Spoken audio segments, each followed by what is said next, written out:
Bill Maher is a bachelor. And that's how he likes it.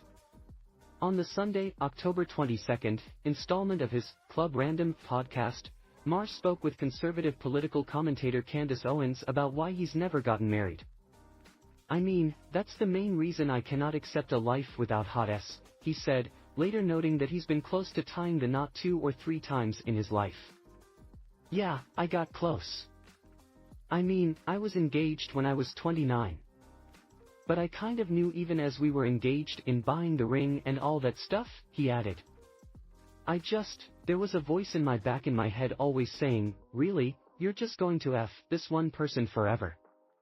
"So it was about the S," Owens replied, prompting Maher to confirm that it was. "I think that does show that pornography is something that is not a good thing. You're maybe right. You maybe prevented you from unlocking this thing." But Maher was undeterred. "Now take the S out of the equation," he continued his argument. "I mean, is anyone really that interesting that the person you want to spend this much time with?" he asked. Owens replied that there were many people, both in and outside of marriage. She admitted that her late grandfather is one person she could speak to every day of her life. I would get rid of 6 friends of mine to always be able to speak to my grandfather as my friend," she said. And while Maher isn't planning on getting married anytime soon, that doesn't mean he has nothing to say about other people's marriages. As OK previously reported, the HBO personality slammed Howard Stern for frequently praising his current wife on the air. "How does this gushing about the second wife, how does that make the first wife feel?" the 64-year-old said, referring to Stern's ex-wife, Alison Burns.